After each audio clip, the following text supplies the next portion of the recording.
the Orange Bowl down in South Beach, Miami, Georgia taking on Michigan, your Big Ten champ, Mr. Khakis himself taking on Kirby Smart. This one is a lot more appetizing, in my opinion, than the Cotton Bowl. Obviously, you've got two historic programs. Michigan, the year that they've had, what we've always talked about as a quiet year, and then to come out and now be one of the top 4 teams in college football, really with the chance, if they can, get through these next couple games, obviously, with the way that they've been playing, to hoist a trophy and bring the big house some hardware, which is really exciting. Bryce, similar questions here. Let's roll through this just like we did the Cotton Bowl. What are your initial thoughts on this matchup? Who do you like? And anything else that you see that can either make Michigan successful or Georgia successful in this ball game? Yeah, I think what's interesting about this is, you kind of have a clash of two powerhouse teams that do very similar things. They play good defense and they run the ball. Both of them are kind of running back by committee teams. The QB position is more of a game manager, as we were kind of alluding to, in some of our after dark shows with Cade McNamara and Stetson Bennett. And, look, there's been a lot of talk right now about Stetson Bennett and is he the right guy, or do we put JT Daniels in? It's not good press, right? Never when you lead your team, undefeated the regular season, and no one was even a contest until you met a hot Alabama team in the SEC championship game that just kind of they did what they wanted to them, and we hadn't really seen that this year. So with 3 weeks off, preparing for or I guess 2 weeks off preparing for this game, this is going to be basically really a heavyweight battle between, to me, the coaches, right? You have Kirby Smart and Jim Harbaugh, who both have been and played in big games, but can you manage, all of the outside noise that's being played right now? To me, you have, Michigan rolling on a lot of momentum. To your point, Trevor, no one really counted them in at the beginning of the season, and they just kept winning. Obviously, Michigan State was a great game. Home, they lost by a few points, so it's a tough one there. But what tail end of the season, obviously the Big Ten champions, heading into this game. And now you have Georgia, same thing, kind of steamrolling everybody. They lose to Alabama in the SEC championship game, and now they have all this outside noise that's weighing on them as well. So who can manage that? Have that senior leadership, from your school to prepare you against a really, really good opponent on both sides of the ball. So I really like the way that this game is setting up. I think that this has the makings of being a real,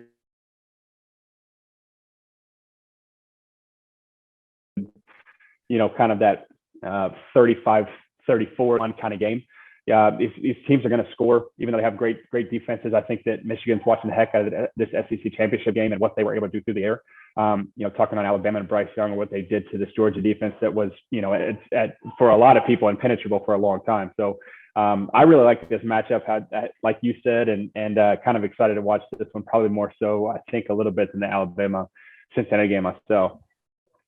Hit me. Yeah. What's your thoughts? Yeah, I like I'll start with this. I like the venue better in Dallas. I like Jerry World. It's inside. It's just a better feel for me. I feel like my headspace as a quarterback, I would enjoy playing in the Cotton Bowl more than down in Miami.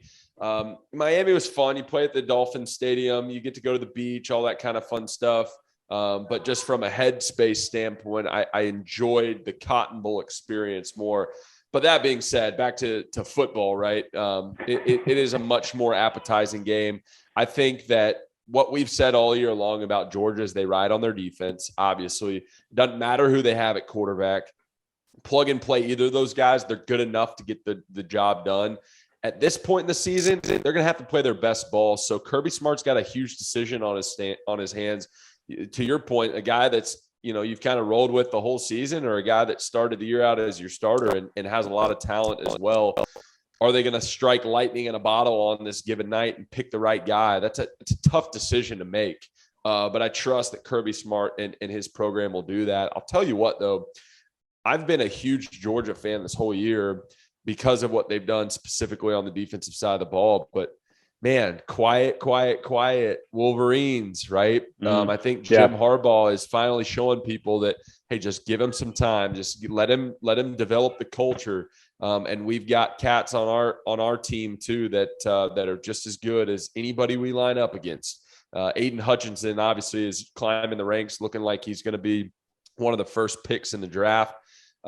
You've got studs on both sides of the ball. I think if Cade McNamara can come out and play solid, again, not turn the ball over, make some big plays. Michigan's got every single chance to go out and do exactly what Alabama did in the SEC title game and knock off the White Walkers, as we call them, Georgia.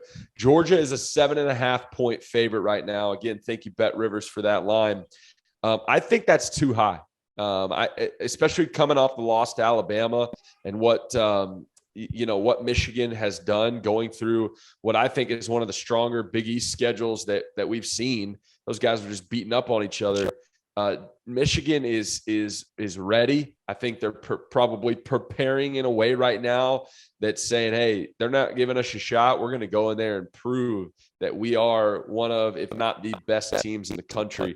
And so I'm going to switch what I said on our After Dark show immediately when these came out.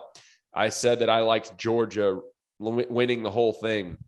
I think I'm going to switch and say, at least in this game, I like Michigan against the betting odds in this one. I think Michigan, I just have this gut feeling about them that they're preparing in a way that's just, hey, let's rock and roll. We're not messing around. We're not doing anything stupid during, this prep time and all this COVID going around. We're handling our business, and we're going to be ready to play in Miami. When toe meets leather, right? And so this is going to be a really fun one to watch. I'm excited for it, but two phenomenal games coming up. The college football playoff, maybe the last year that we have just the 4 teams.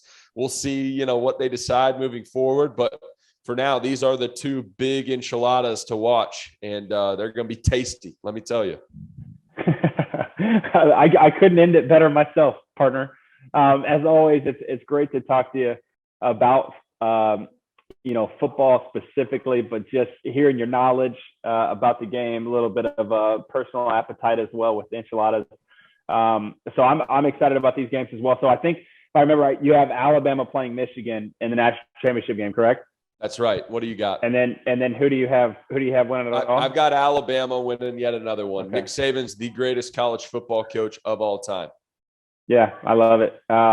Man, I would actually, I think as a fan, I would love to see Alabama, Michigan. I would love to see that game. Obviously we've already seen Alabama, Georgia.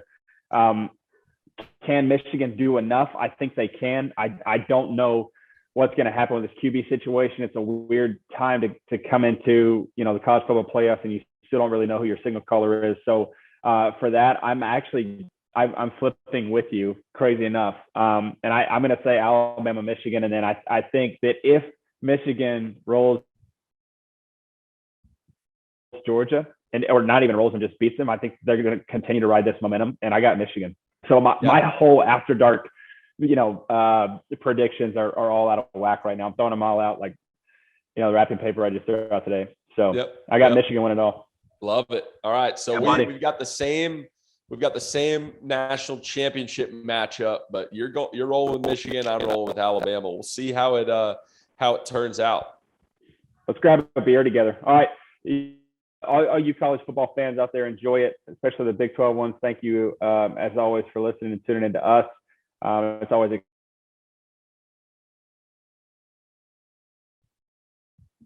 so tweet us your thoughts as well. As always, Trevor, get to DMs.